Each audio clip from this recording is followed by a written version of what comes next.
दोस्तों, आप चाहे किसी भी क्लास में चले जाओ, आपको हर क्लास में सिर्फ 4 से 5 टॉपर्स मिलेंगे और बाकी एवरेज या बिलो एवरेज स्टूडेंट्स मिलेंगे। पर क्या आपने कभी सोचा है आखिर टॉपर्स को एवरेज स्टूडेंट से क्या चीज खास बनाती है और आखिर उनके मार्क्स हमेशा सबसे ज्यादा कैसे आ जाते हैं? अब आप बोलोगे कि यार टॉपर्स तो ज्यादा पढ़ते होंगे ना, या उन्हें कुछ ऐसी ट्रिक्स पता होंगी जो शायद एवरेज स्टूडेंट्स को नहीं पता हो। तो ऐसा कुछ भी नहीं है, बल्कि इसके पीछे एक बहुत सिंपल सा रीजन है और वो है ये कि टॉपर्स वो कॉमन मिस्टेक्स कभी नहीं करते जो अक्सर एवरेज स्टूडेंट्स करते हैं। और आज की इस वीडियो में मैं आपको ऐसी ही 5 मिस्टेक्स के बारे में बताऊंगा जिनकी वजह से एक एवरेज स्टूडेंट मेहनत करने के बाद भी हमेशा एवरेज स्टूडेंट ही रह जाता है और कभी टॉपर नहीं बन पाता। तो दोस्तों, आज फिर जबरदस्त वैल्यू ऐड करेंगे आपकी लाइफ में। So let's begin. Number 5, wrong approach. दोस्तों, आपके घर या पड़ोस में भी एक ऐसा शर्मा जी का बेटा तो जरूर होगा जिसका एग्जाम्पल आपके पेरेंट्स हमेशा आपको देते होंगे और बोलते होंगे, जरा कुछ शर्मा जी के बेटे से सीखो, कैसे वो दिन भर पढ़ता रहता है। और ऐसा वो इसलिए कहते हैं क्योंकि उनके अकॉर्डिंग आप जितना ज्यादा पढ़ करोगे, आपके मार्क्स उतने ही ज्यादा अच्छे आएंगे और आप उतने ही होशियार भी माने जाओगे। और यही रीजन है कि ज्यादातर लोग 10 घंटे पढ़ने वाले स्टूडेंट को 4 घंटे पढ़ने वाले स्टूडेंट के कंपैरिजन में ज्यादा हार्ड वर्किंग मानते हैं, फिर चाहे दोनों स्टूडेंट्स के मार्क्स लगभग सेम ही क्यों ना आए हो। नो डाउट ज्यादा घंटे पढ़ने से आपके ज्यादा मार्क्स आ जाएंगे, पर क्या ये अप्रोच सबसे बेस्ट अप्रोच है? बिल्कुल नहीं। अगर आपको सच में ए ग्रेड स्टूडेंट बनना है ना, तो उसके लिए सबसे पहले आपको एक सही स्टडी अप्रोच चूज करनी होगी। अब ये सही स्टडी अप्रोच क्या होती है? तो एक सही स्टडी अप्रोच वो होती है जिसमें आप कम टाइम में ज्यादा चीजें लर्न कर सको। मींस जितनी चीजें आप 10 घंटे में पढ़ रहे थे, उसी सेम चीज को पढ़ने में आपको 4 से 5 घंटे लगने चाहिए। और ऐसी टेक्निक को ही हम एक्टिव रिकॉल टेक्निक कहते हैं। एक एवरेज या बिलो एवरेज स्टूडेंट हमेशा पैसिव टेक्निक का यूज करता है। पैसिव टेक्निक मतलब रट्टा मारना या एक ही चीज को बार बार पढ़ना। अगर आप कुछ पढ़ते हो और सिर्फ 2 दिन के अंदर ही आपका डब्बा गोल हो जाता है, तो पक्का आप भी पैसिव रिकॉल टेक्निक का ही यूज करते हो। Active recall technique is one of the best study approach, जिसका यूज करके आप किसी भी कॉन्सेप्ट को ना सिर्फ जल्दी समझ सकते हो, बल्कि आप उस कॉन्सेप्ट को ज्यादा दिनों तक याद भी रख सकोगे। क्योंकि पढ़ने से भी ज्यादा इंपॉर्टेंट होता है कि आपको पढ़ा हुआ कितने दिनों तक याद रहता है। और इसीलिए नेक्स्ट पॉइंट जो आपको टॉपर बनने के लिए ख्याल रखना है वो है number 4, retain what you study. दोस्तों, जरा इस कर्व को ध्यान से देखो। ये है फॉरगेटिंग कर्व, जो कि दिखाता है कि कैसे आपका दिमाग किसी भी कॉन्सेप्ट को पढ़ने के सिर्फ कुछ ही दिनों बाद 90% तक भूल चुका होता है। और ऐसा इसलिए होता है क्योंकि हम ह्यूमंस के दिमाग में तरह तरह की चीजें और इन्फॉर्मेशन स्टोर होती हैं, जिनमें से 90 से 95% इन्फॉर्मेशन हमारे किसी काम की नहीं होती। लाइक आप दिन भर में जितनी भी चीजें देखते और सुनते हो, वो सभी चीजें कहीं ना कहीं आपके दिमाग में टेम्पररीली स्टोर हो जाती हैं, पर क्योंकि वो इन्फॉर्मेशन आपके लिए उतनी इम्पोर्टेंट नहीं होती, इसलिए आपका दिमाग वो सभी इन्फॉर्मेशन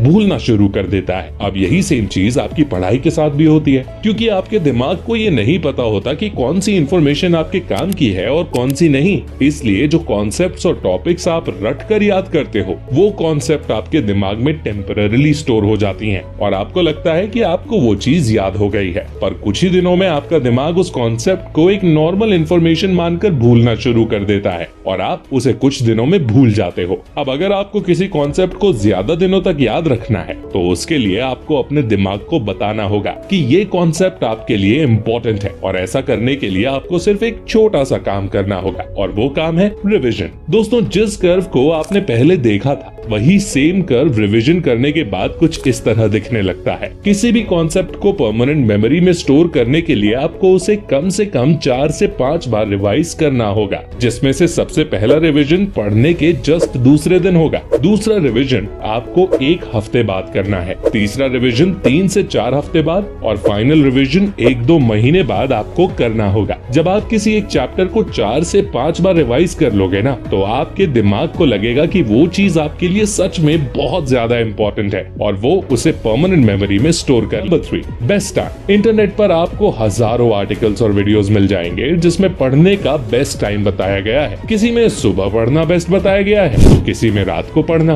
पर साइंस के अकॉर्डिंग ऐसा कोई टाइम टाइम एग्जिस्ट ही नहीं करता जिसमें सभी लोगों की अच्छे से पढ़ाई होती हो। ये time person to person depend करता है। किसी की सुबह अच्छे से पढ़ाई होती है तो किसी की रात में, और ऐसा इसलिए है क्योंकि आपकी नींद और बाकी बहुत सी एक्टिविटीज आपके डीएनए के ऊपर डिपेंड करती हैं, और जिस तरह से आपका दिमाग बचपन से डिजाइन हुआ है उसके अकॉर्डिंग आपके लिए पढ़ने का बेस्ट टाइम डिसाइड होता है। फॉर एग्जाम्पल, पर्सनली मुझे ना सुबह जल्दी पढ़ने का मन करता है और ना ज्यादा रात में। वहाँ मेरे कुछ दोस्त रात के 2 से 3 बजे तक पढ़ लेते हैं, तो कुछ दोस्त सुबह के 4 से 5 बजे पढ़ाई करते हैं। पर इसका मतलब ये नहीं है कि सुबह पढ़ने वालों के मार्क्स अच्छे आ जाते हैं और रात में पढ़ने वालों के नहीं। ये टोटली आपके दिमाग और रिदम के ऊपर डिपेंड करता है, क्योंकि पढ़ाई में सबसे ज्यादा जरूरी होती है कंसंट्रेशन, और आप तभी स्टडीज में कंसंट्रेट कर पाओगे जब आप अपने सूटेबल टाइम पर पढ़ाई करोगे। और आपके लिए कौन सा बेस्ट टाइम है ये तो आपको ही सबसे अच्छे से पता होगा। और अगर आपको नहीं पता तो आप कुछ दिन सुबह उठकर या रात में पढ़ाई करके चेक कर सकते हो कि दिन भर कौन से टाइम आपके पास सबसे ज्यादा एनर्जी होती है, और फिर उस टाइम के अकॉर्डिंग आप अपने लिए बेस्ट टाइम डिसाइड कर सकते हो। नंबर 2,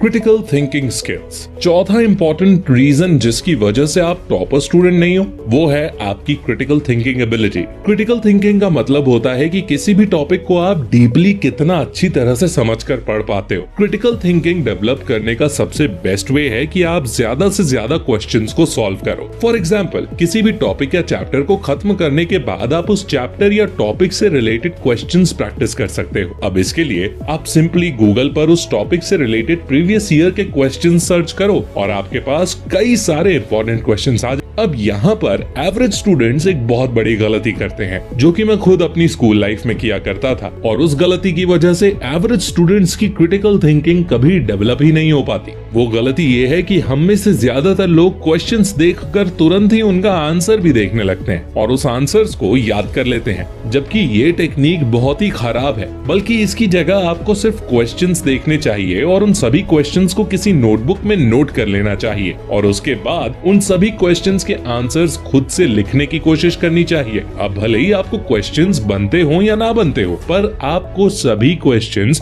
कम से कम खुद से ट्राई तो करने ही है। आपको ये सोचना है कि आप एग्जाम हॉल में बैठे हो और आपको सारे क्वेश्चंस अटेम्प्ट करने हैं, और ये सोचकर आप सभी क्वेश्चंस खुद से बिना किसी की हेल्प लिए सॉल्व करिए, और जब आपके सारे आंसर्स कंप्लीट हो जाएं, तो फिर आप फाइनली अपना आंसर चेक करिए। मानता हूँ कि ये थोड़ा लंबा प्रोसेस तो है, पर इस टेक्निक से आपकी क्रिटिकल थिंकिंग एबिलिटी जो डेवलप होगी वो लाजवाब होगी, क्योंकि इस टेक्निक में आपके दिमाग को खुद से मेहनत करनी पड़ी। वहीं जब आप डायरेक्ट आंसर्स देख लेते हो तो आपके दिमाग को उस आंसर के बारे में सोचने की मेहनत करने की जरूरत ही नहीं पड़ती, जिसकी वजह से आपकी क्रिटिकल थिंकिंग डेवलप ही नहीं हो पाती। अब यही क्रिटिकल थिंकिंग आपके एग्जाम में सबसे ज्यादा काम आएगी, क्योंकि एग्जाम्स में ऐसे बहुत से क्वेश्चंस होते हैं जो आपने पढ़े ही नहीं होते, और उन्हें आप तभी लिख पाओगे जब आपके पास क्रिटिकल थिंकिंग एबिलिटी होगी। Number 1, good sleep. मैं गारंटी के साथ बोल सकता हूं कि आप में से बहुत से लोग जो इस वीडियो को देख रहे हैं उन्हें एक अच्छी नींद का इंपॉर्टेंस नहीं पता होगा, और अगर पता भी होगा तो वो उसे जरूर इग्नोर करते होंगे। नेशनल इंस्टीट्यूट ऑफ हेल्थ की रिपोर्ट्स के अकॉर्डिंग 70% से ज्यादा स्टूडेंट्स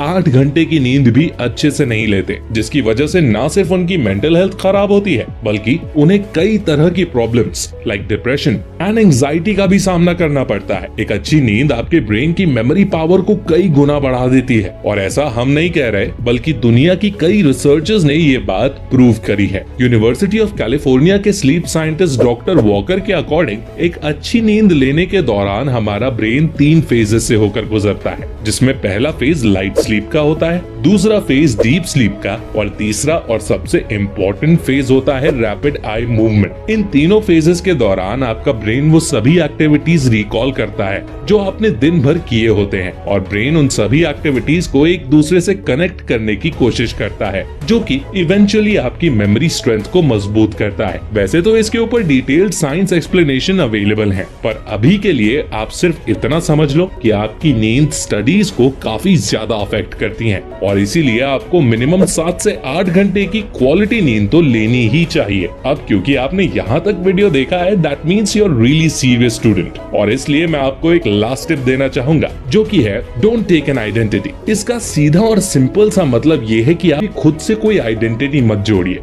बहुत से स्टूडेंट्स खुद के साथ एक आइडेंटिटी जोड़ देते हैं कि वो लोग इस पर्टिकुलर सब्जेक्ट में अच्छे हैं और इस सब्जेक्ट में वीक। फॉर एग्जाम्पल, अगर आप खुद के साथ ये आइडेंटिटी जोड़ देते हो कि आपकी मैथ्स बिल्कुल समझ में नहीं आती है और आप कभी मैथ्स में अच्छे मार्क्स स्कोर ही नहीं कर पाओगे, तो इसकी वजह से जब आप मैथ्स करने बैठोगे ना, तो आप यही सोचने लगोगे कि आखिर आप तो मैथ्स में वीक हो, तो इसके ऊपर मेहनत करने का मतलब ही क्या हुआ। और ये सोचकर आप अपना 100% कभी भी नहीं दे पाओगे और जल्द ही क्विट कर दोगे। और यही वजह है कि आपको कभी खुद से किसी तरह की आइडेंटिटी नहीं जोड़नी चाहिए, फिर चाहे वो आइडेंटिटी अच्छी हो या बुरी। आपको हमेशा खुद को एक इम्प्रूविंग स्टूडेंट की तरह ही देखना चाहिए, जो सिर्फ इम्पोर्टेंट टॉपिक्स पर फोकस करता हो। और हमारे वीडियोस का भी मेन एम आप सभी लोगों की स्टडीज और डेली लाइफ को इम्प्रूव करना है। तो अगर आपको इस वीडियो में बताई गई इन्फॉर्मेशन काम की लगी तो वीडियो को गुरु दक्षिणा के रूप में एक लाइक जरूर दे देना। और ऐसी ही गजब की वीडियोस देखने के लिए हमारे चैनल को सब्सक्राइब करके बेल आइकन दबाना मत भूलना। मैं मिलता हूँ आपसे अगली वीडियो में, तब तक के लिए take care, love you all.